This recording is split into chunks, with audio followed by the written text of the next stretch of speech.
Hello, everyone. Have you ever felt like your life was falling apart and nobody even noticed? You walk around smiling, but deep down, something inside you is shattered. You help everyone, but when you're the one hurting, no one is there. You scream in silence. You break behind closed doors, and somehow you still show up. But now you're tired. Tired of pretending. Tired of holding it all in. Tired of being strong. Yeah, and I get it. I made this video for you, not to motivate you like others do, but to give you the fire that will bring you back to life. Because you're not weak. You're not lazy. You're not broken beyond repair. You're in the middle of a transformation, so don't give up. Don't stay where they left you. Don't let this be your ending. This video will give you 10 brutal steps. Not soft words, not fake hope, but real power. Real mindset, real healing. Watch till the end. Because if you do, your comeback begins today. As you watch, you'll not only feel stronger inside, but your English will grow with every word. So listen carefully and let's change everything. Step 1. Stop explaining your pain to people who don't care. When you're broken, the first thing you want is for someone to understand. You want to explain yourself. You want someone to see how heavy your heart feels. But here's the harsh truth. Most people don't care. They listen for 5 seconds, then scroll. They nod while secretly judging you. Or worse, they use your pain against you later. Every time you explain your pain to someone who doesn't care, you lose a little more of yourself. You don't need validation. You don't need pity. You need your power back. The world doesn't need to understand you. You need to understand you. Let me tell you a story that changed millions of lives. A girl once went to her father crying, "I give up. Life is too hard. I'm tired of fighting." The father said nothing. He placed 3 pots on the stove. In one, he put a potato. In the second, an egg. In the third, coffee beans. He boiled them in water. 20 minutes later, he said, "Look closely. The potato was strong, but the water made it soft and weak. The egg was fragile inside, but the boiling made it hard. But the coffee beans, they changed the water itself." Then he looked into her eyes and said, "When life gets hard, you have 3 choices: become weak, like the potato, become cold and harden like the egg, or be like the coffee bean and turn the pain into power." Stop wasting your energy trying to explain your boiling water. Instead, change what the water means to you.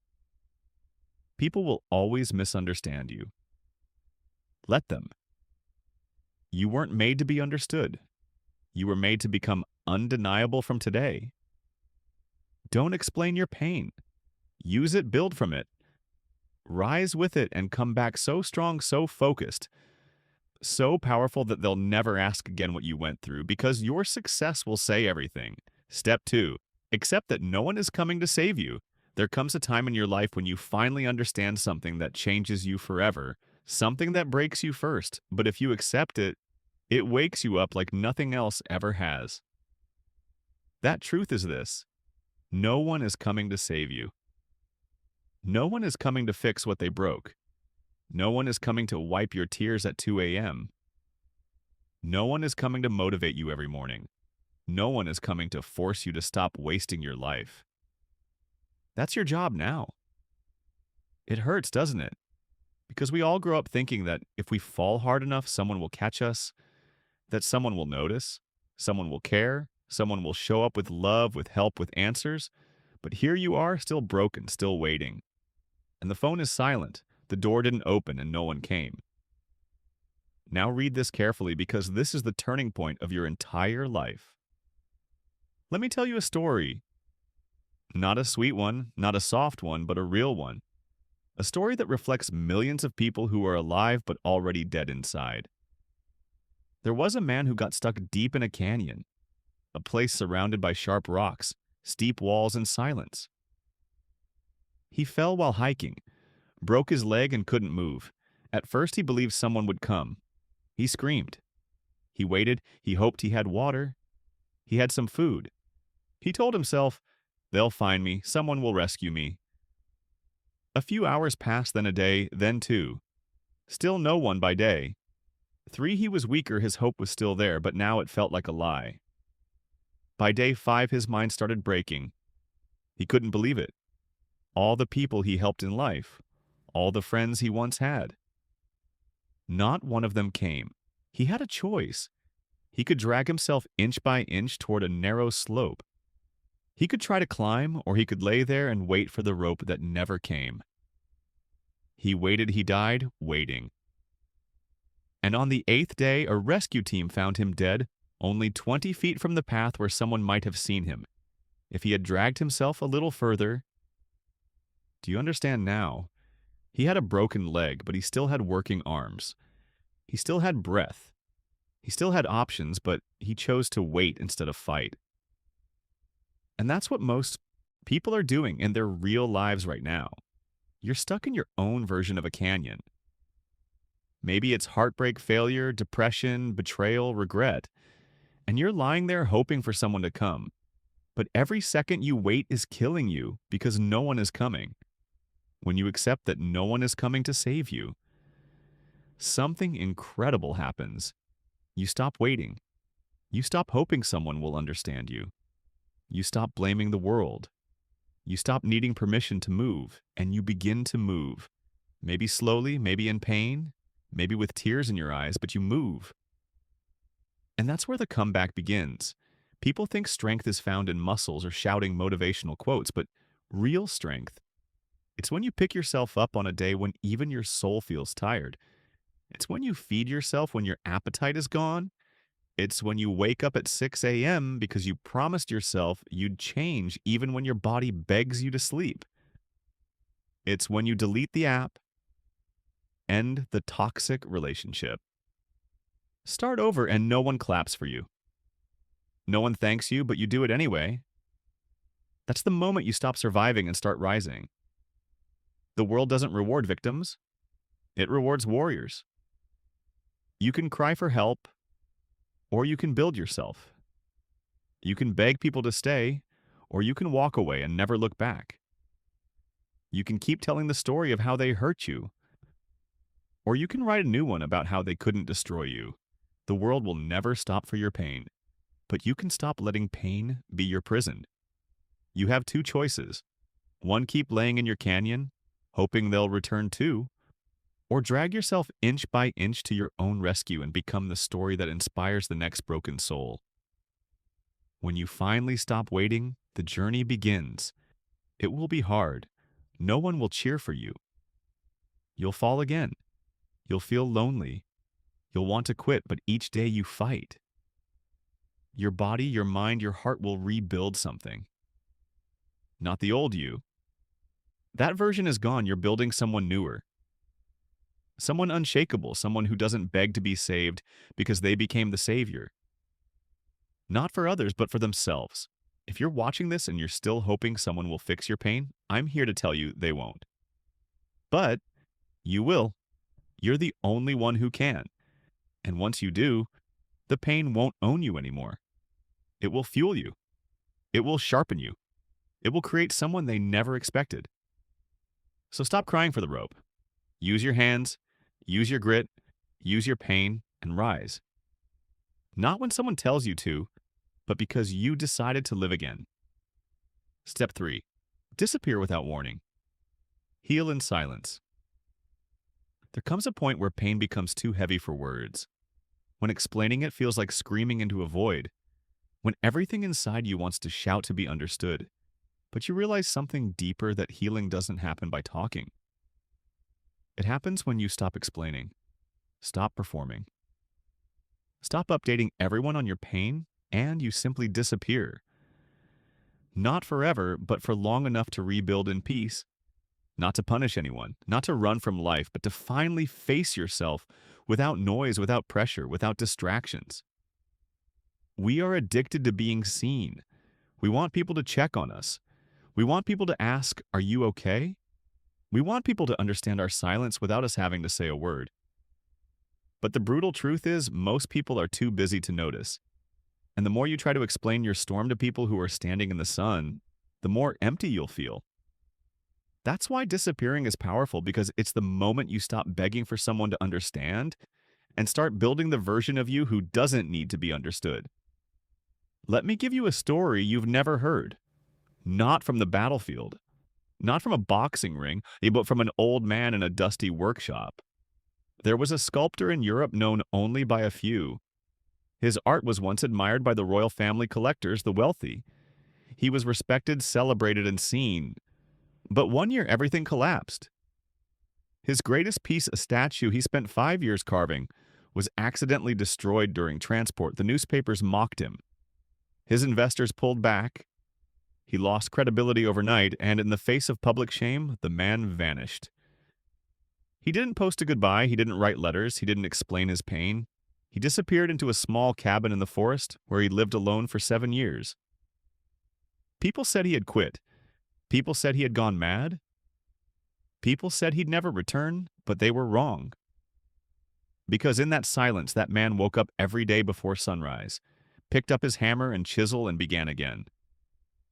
This time not to impress kings, not to make headlines, but for one reason only: to rebuild his soul. He worked in silence. He studied new techniques. He spoke to no one. Again, every single night he carved a little deeper, not just into the stone, but into himself. 7 years later, he returned to the city with nothing but a covered sculpture and tired eyes. He said nothing. He placed it in the gallery and walked away. And when they unveiled it, people wept, because what he had created wasn't just art. It was pain turned into beauty. It was silence turned into greatness. It was isolation turned into mastery. The world had forgotten him, but he had used the silence to remember who he truly was. And that made him unbreakable. You may not be a sculptor, but you're carving something too. Your future, your identity, your healing. And the mistake most people make is they try to heal while still being watched. They try to rebuild themselves while constantly updating people. They look for applause in every tiny improvement, but real change, real growth. It needs quiet. It needs privacy. It needs disconnection. Because healing is not performance. It's warfare. You're fighting the old version of you. Not for attention, but for survival. And you can't win that battle while scrolling. Sharing and begging for likes, how to disappear to heal. Here's what it looks like. You stop talking about healing and actually do it. You stop showing your face everywhere and turn your energy inward. You say no to the parties, the calls, the distractions, because your soul has work to do. You create new routines. Wake up early, move your body, learn something hard, sit with your pain, write it out. Don't post it. Grow in silence. Change in silence. Suffer in silence. Because when you come back, let your life speak so loudly you never have to. They'll tell you to stay visible. They'll say, don't disappear, people will forget you. But here's what they don't understand. You're not disappearing to be forgotten. You're disappearing to be reborn. The old you, the one who tolerated disrespect, who kept explaining their pain, who kept showing up for people who never showed up back. That version is dying now. And the new one, it's not born in the spotlight, it's born in the dark when no one is watching. When the only voice you hear is your own. When you learn to sit with your discomfort long enough to grow from it. Silence isn't weakness, it's power. And when used correctly, it will become your weapon. So if you're feeling broken, stop trying to be seen. Stop trying to prove anything. Stop trying to post your progress to people who don't care. Instead, vanish without a goodbye, without an explanation, without a warning. Go and heal, go and rebuild. Go and become so powerful in silence that when you return, they won't recognize you. Not because you're hiding, but because you've become someone they never saw coming. Step 4, cut off what broke you ruthlessly. There is a hidden truth that no one wants to say out loud. A truth that will set you free, but first it will tear you apart. You cannot heal in the same environment that broke you. You cannot rise while still holding hands with what dragged you down. You cannot rebuild while staying connected to the thing or the person who destroyed your confidence. No matter how many motivational videos you watch, no matter how many books you read, if you keep letting poison back in, you will never breathe again. Sometimes the most powerful act of healing is not loving yourself more. It's cutting off what broke you completely, unapologetically, ruthlessly, not slowly, not gently, not with second chances, ruthlessly. Because your peace is not a negotiation, your healing is not a group discussion, it's a war for your soul.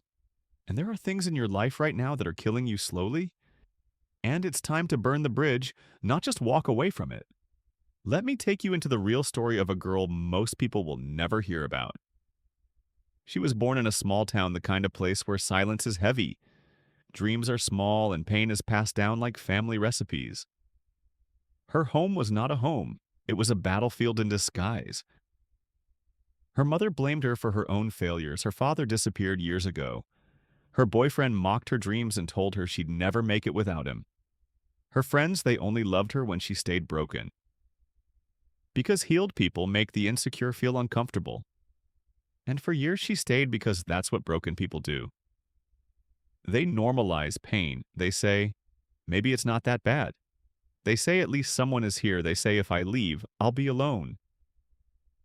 And then came the day she looked in the mirror and realized she didn't recognize herself anymore. Her eyes were empty. Her voice was quiet. Her dreams were dying. Not because they weren't real, but because the people around her kept suffocating them with their doubt. So she made a decision. Not a soft one, not a safe one, a violent one. Not toward them, but for her own freedom. She packed her things, took the savings she had, left a letter that simply said, I don't hate you, but I love myself too much to stay. She left the house, left the relationship, left the city, left the identity they had built around her. She cut it all off. No closure, no goodbye parties, no explanations, and she disappeared into a new city where no one knew her name. At first it was terrifying. She had no money, no friends, no plan. But what she did have was oxygen. She could finally breathe. The noise was gone. The manipulation was gone. The guilt was gone. And in that quiet, she began to build. She got 2 jobs, took night classes, learned a new skill, started writing again, started laughing again, started trusting herself again. And 4 years later, she didn't just rebuild. She became someone no one recognized, not even herself. Stronger, calmer, fiercer, alive. And when people from her past tried to reach out, she didn't reply with hate. She replied with silence because the woman she became no longer fit the story they remembered. She was not bitter. She was not angry. She was free because she did what most people never have the courage to do. She cut off what broke her and never looked back. If you are healing, but you're still texting the person who shattered you, if you are rebuilding but still surrounded by people who only knew the broken version of you, if you're trying to rise but still living in the same daily habits, same comfort zone, same self-destructive loops, you will stay stuck. You cannot water flowers in poisoned soil and expect them to grow. You cannot fix your heart while handing it to people who keep stabbing it. You cannot find peace while choosing war every morning in the form of toxic people, toxic thoughts, and toxic environments. You don't need more time. You need more courage. The courage to stop calling it loyalty when it's really self-betrayal. The courage to stop calling it love when it's really control. The courage to stop calling it hope when it's really a slow death. This doesn't mean you hate them. It doesn't mean you wish them harm. It means you finally understand you can't heal in a cage. Here's how to do it. Block the number without needing to explain. Move out, even if it's scary. Walk away, even if it breaks your heart. Say no, even if your voice shakes. Say nothing because your silence now speaks louder than any final goodbye. Cut it off like a knife, not like a slow peel. Not a soft fade, but a clean break because your future is bleeding while you keep trying to save what already killed you. What people will say, they'll say you're rude. They'll say you changed. They'll say you're selfish. They'll say you forgot them. But they will never say how they failed you. They will never admit how they hurt you. They will never own what they did. And that's fine because you're not cutting them off to hurt them. You're cutting them off to save yourself, and someday when your life is peaceful, purposeful, powerful, you'll look back and say, that was the day everything changed. Not because they changed, but because I stopped waiting and I chose myself. Stop romanticizing what broke you. Stop revisiting places where your soul was shattered. Stop forgiving people who aren't sorry. Stop negotiating with pain just because it's familiar. You don't need to hate them. You don't need revenge. You don't need closure. You need distance. You need silence. You need space to breathe again. And you won't find that while dragging the past into your future. So let this be the day you burn the bridge. Let this be the day you pack your soul and leave. Let this be the day you say, if it hurt me once, it will never get the chance again. Cut off what broke you ruthlessly without guilt, without apology. Because freedom doesn't begin with forgiveness, it begins with separation. Step 5, turn your pain into daily fuel. Pain, it's not just something you feel. It's not just something you survive. Pain is energy. And energy, if used correctly, becomes power. Every single person who has ever become something great didn't escape pain. They mastered it, they studied it, they used it. The difference between people who stay stuck in pain and people who rise through it is what they do with it. You can cry with it, or you can train with it. You can complain about it, or you can convert it into work, discipline, hunger, fire. That's what warriors do. They take every scar, every heartbreak, every rejection, and they put it into action every single day. Because when you use your pain correctly, it becomes the most powerful fuel in the world. Let me tell you the story of a man you've never heard of, but one whose pain fed millions. He was a nobody raised in the slums of Manila. His mother worked in the back of a bakery. His father left. His siblings were sick. There were days they had nothing to eat except salt and rice. He never went to culinary school. He had no degree, but he watched his mother's hands when she cooked. Every movement filled with love, even when there was no food. One night his mother passed away quietly in her sleep from exhaustion. He was 16. She died with her apron on. And that night he made a promise to her body, I will make the world taste your food. Even if they forget me, they will never forget your flavor. He worked in street stalls, cleaned dishes for 12 hours a day, saved every coin, bought ingredients at midnight markets, cooked in silence, trained himself. No one gave him a chance. He failed again and again. He was told, you're not qualified, you're too poor, you'll never make it. But he kept going because he wasn't cooking for praise. He was cooking for pain. He was feeding his grief. He was healing his loss. And after 9 years, he opened a restaurant with one table and no staff. Within 2 years, the line stretched down the street. Then came the awards, the Michelin star, the international chefs, the magazines. And when they asked him, what inspired you? He said, pain. I just turned it into flavor. You're in pain. Good. That means you have energy now. Use it. Use it to move your body. Use it to build your business. Use it to write your truth. Use it to wake up early. Use it to never stop. Not because you're happy, but because you're not going to let this pain win. Let your suffering have purpose. Let your hurt make you unstoppable. Every time you complain about your pain, but do nothing with it. You let the enemy win. They left you. Good. Use it. They lied to you. Train harder. They broke you. Build something. You feel rejected. Work in silence until they beg for your time. Don't talk about it. Turn it into a fire so loud. The world can't ignore your flame. You have 2 options with pain. 1, drown in it. 2, rise with it. Cry if you must. But when the tears dry, pick up your pain and make it your weapon. Let it wake you up at 4 a.m. Let it push your limits. Let it remind you who you never want to be again. Because the people who transform this world are not the ones who avoid pain. They're the ones who turn it into fuel. Step 6. Fix your routine, not just your feelings. Here's the truth. No one wants to admit your life isn't broken because of how you feel.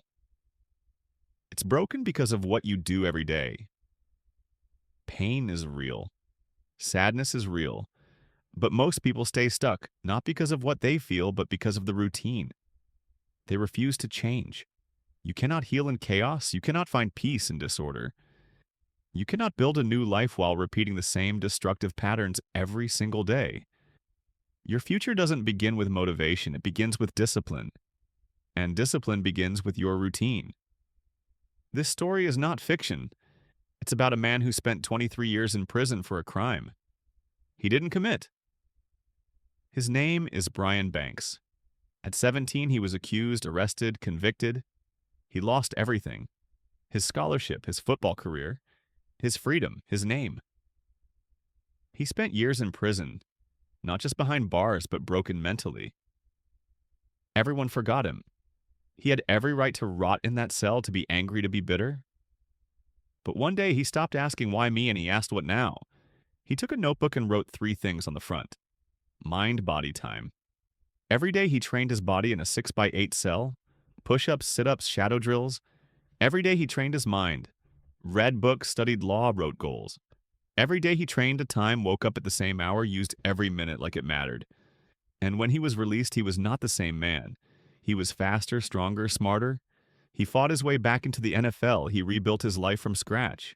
He was faster, stronger, smarter. He fought his way back into the NFL. He rebuilt his life from scratch. And when they asked him how he survived the years, he said, "I couldn't control my feelings, but I could control my routine. And my routine saved me." Your routine is killing your potential. Waking up late, scrolling the first hour of the day, eating food that drains your energy, hanging out with people who keep you small, saying, "I'm tired." When you've done nothing meaningful, repeating this cycle every single day, and then you wonder why your life isn't changing, stop fixing your feelings. Start fixing your hours. Wake up before the world. Move your body before your mind tells you not to eat like someone who respects their future. Create before you consume. Write before you scroll. Train before you talk, and commit to this even when you don't feel like it. Because feelings are liars, but discipline is truth. Stop making this mistake. You say, "I'll do it when I feel better. I'll start when I'm motivated. I'll wait till Monday," and life just keeps passing. You don't need a new year. You don't need a new moon. You need a new pattern, and you start it right now. Not when you're ready, but when you're tired of being stuck. Discipline is not punishment. It's self-respect. And your routine is your message to the world. A message that says, "I am done being who I used to be. I am done waiting. I am done explaining you may not feel strong." But if you wake up and keep going anyway, you're already powerful, because no one changes their life in one day. They change it in one disciplined routine, repeated every single day. Step 7, stop scrolling. Start rebuilding. Right now, your dreams are not dying because you're lazy, not because you're weak, but because you are distracted. We live in a time where people scroll through 500 faces a day and forget their own. You're not tired because you work too hard. You're tired because your mind is overloaded with everyone else's life. You wake up and the first thing you do is pick up your phone. Before you even say good morning to yourself, you've said it to the internet before your feet touch the ground. Your mind is already in 50 other places, none of them your own. And you wonder why you feel empty, why you feel behind, why you feel broken, because you're trying to build a meaningful life with a mind designed for distraction. But here's the truth. You will never rebuild your life while watching everyone else live theirs. Let me tell you a story the media never shared because it doesn't make them money. There was a boy in Brazil. He grew up poor, not just financially, but mentally. No confidence, no role models, but he had a phone. And on that phone, he had everyone's life but his own. He followed celebrities, influencers, trainers, hustlers, travelers every day. And the more he watched them win, the more he felt like a loser. He'd lay in bed comparing his broken mirror to their million-dollar lives. He started to believe he was worthless, that it was too late, that he'd never catch up. He stopped trying. Why try when others are already so far ahead? Until one day he was scrolling on the beach and the screen froze, just a spinning circle. Something snapped inside him. He stood up, walked into the water, and threw the phone into the ocean. People thought he was crazy, but he knew that phone was killing him. Not physically, mentally. That night he picked up a notebook. He wrote, "Day 1, no scrolling, only building." Every day after that, he woke up early, trained. His body took free online courses, started working in a garage, learned how to fix engines, learned how to talk to people face to face, started selling used parts online, and slowly he built a life piece by piece without filters, without likes, without comparison. 4 years later, he now owns that garage. He employs 6 other boys who were once lost like him. And when someone asked him, "What changed your life?" he smiled and said, "I stopped watching and I started doing." Every time you scroll past a video you won't remember, you're stepping over your own potential. You think it's harmless? Just a few minutes, but add them up. 5 minutes becomes 10. 10 becomes an hour. An hour becomes a life wasted. Watching strangers win while you rot in your own regret. You say you don't have time. Check your screen time. That's where your life went. How to fix this? Wake up and leave your phone off for the first 60 minutes. Create before you consume. Write your goals before you check anyone else's. Turn off notifications, replace apps with habits. TikTok journal, Instagram to gym, YouTube to books, Twitter. Silence, make your life so rich that scrolling feels like a waste of time. You are not too late. You are not too broken. You are not too far behind. You're just too distracted.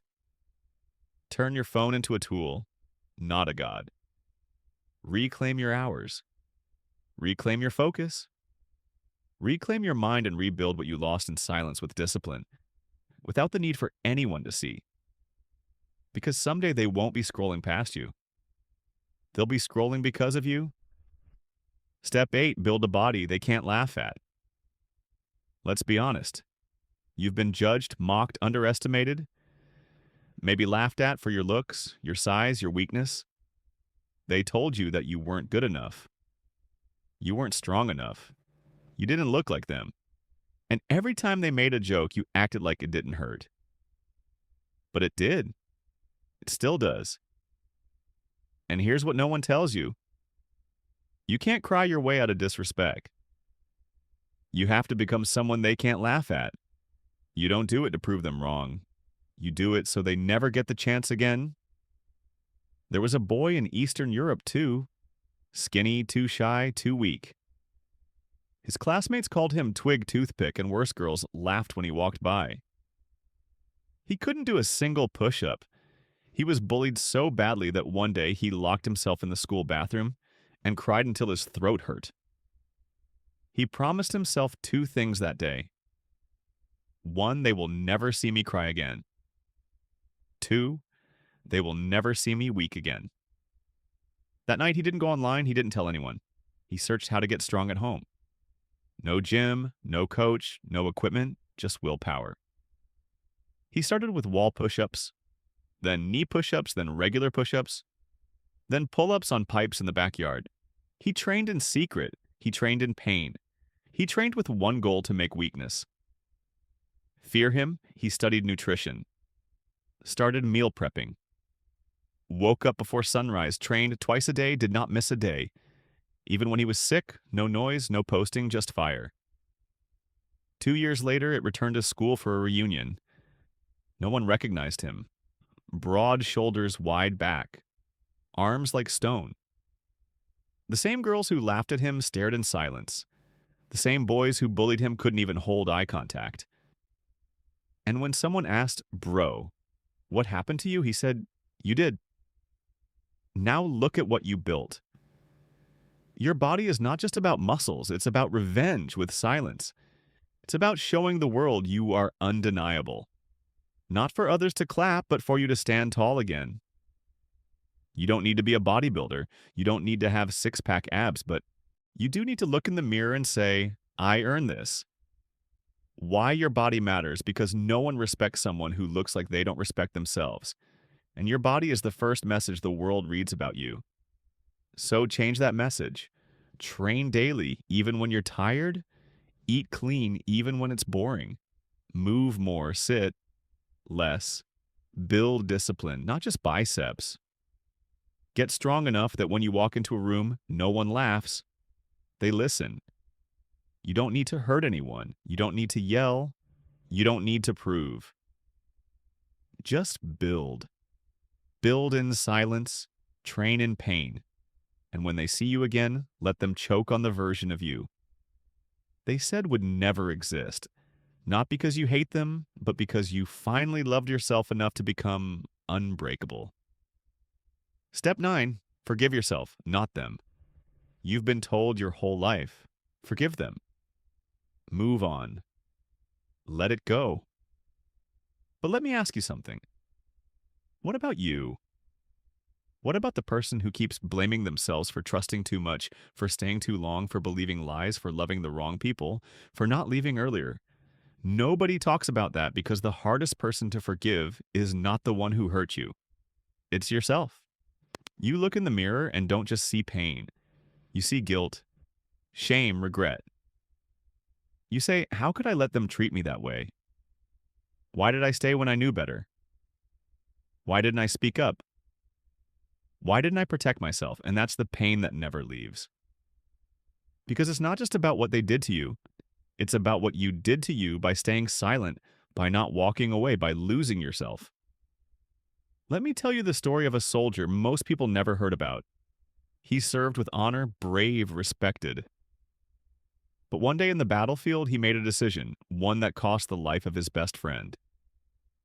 It wasn't intentional. It wasn't careless, it was just war. But he never forgave himself after the war. He came home with medals, but dead eyes. He didn't smile anymore, didn't sleep, didn't connect because in his mind, every breath he took was stolen from his friend who never came back. He stopped living. He refused therapy. Refused to speak about it until one night sitting in a dark room, holding a letter he had written but never sent. He read it out loud. It said, I don't know if you can hear me. I don't know if you'd ever forgive me. But I need you to know I've stopped blaming the war. I've stopped blaming fate.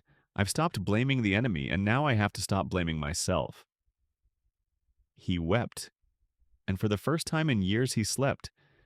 Not because the pain disappeared, but because he finally understood. Forgiveness isn't erasing the past. It's deciding to stop being its prisoner. What this means, you've made mistakes. You've stayed too long in places that broke you. You gave love to people who never deserved it. You tolerated disrespect. You ignored the signs. But hear this now. That was survival. That was loyalty. That was love. That was trauma. That was confusion. That was not weakness. Stop calling yourself stupid for trying to save people. Stop punishing yourself for having a heart. Stop hating yourself for being kind in a cruel world. Forgive yourself, not because you were perfect, but because you were doing your best with the pain, pressure, and silence you had at that time. You don't need candles. You don't need rituals. You just need truth. Stand in front of a mirror. Look yourself in the eyes and say, you didn't know back then what you know now, but you made it, and I forgive you. Because once you forgive yourself, you don't need anyone else to stop holding yourself hostage for your past. You are not your mistakes. You are not your trauma. You are not your regrets. You are the version of yourself who survived it all and is still here. And the person you are becoming deserves forgiveness, not from them, from you. Step 10, come back unrecognizable. This is the moment they never expected, the moment when the person they doubted, the person they hurt, the person they forgot becomes unrecognizable. You don't just heal, you transform. Not slowly, not quietly, but completely. Because the version of you that's rising now is not a return, it's a rebirth. For example, the woman they left behind. She was a mother, wife giver, the kind of woman who gave everything and kept nothing for herself. She lost her husband to betrayal, lost her home in the process, even lost her child for a while due to legal battles. She had nothing left. People whispered behind her back. She'll never recover, she's too broken. She's too old to start over, she's finished. But what they didn't know was that inside her was a storm. She didn't fight back with words. She didn't post. She didn't beg. She disappeared. Took her pain and turned it into plans, got 2 jobs. Lived in a one-room apartment with a broken bed and no TV. Read books while eating soup, took online courses. With free Wi-Fi from cafes, woke up before sunrise. Walked everywhere because she couldn't afford a car. But day by day, she rebuilt. Not just her career, not just her body, but her spirit. She started a small business. It failed. She started again and again, and 3 years later, she stood on the stage of an international women's conference. Behind her was a screen that said, Founder, CEO, Survivor. She wasn't just healed. She was unrecognizable. And when someone from her past walked up to her with disbelief in their eyes, she smiled. Not out of ego, but because she knew. They thought they buried me, but they didn't know I was a seed. Let them doubt you. Let them walk away. Let them think you're gone forever. While they sleep, you work. While they scroll, you build. While they laugh, you sharpen. And when they see you again, let them choke on their silence. Not because you want revenge, but because you've risen so far beyond who you used to be that even you don't recognize yourself anymore. How to come back unrecognizable. Change your environment. Master your body. Control your time. Learn what they never taught you. Move into silence. Work until your name means something. Stop showing progress. Start showing results. Don't post what you're becoming and become it. This is your moment. You don't need to return as better. You need to return as new, so complete, so focused, so elevated that even your past would have to say, I never saw this coming. Let them remember the day you broke and forget the day you rose, because when you come back, you won't be the same. You'll be unrecognizable. If you're still watching this, it means you haven't given up, and that means something. You've been hurt, you've been tired, but you're still here. You don't need to be perfect. You just need to begin. Begin with pain, begin with silence, begin with fear, but begin. And one day the world will ask, how did you do it? And you'll smile and say, because I never stopped believing in me. Now go rebuild and come back unrecognizable. And if this video touched your soul, subscribe because your healing has just begun.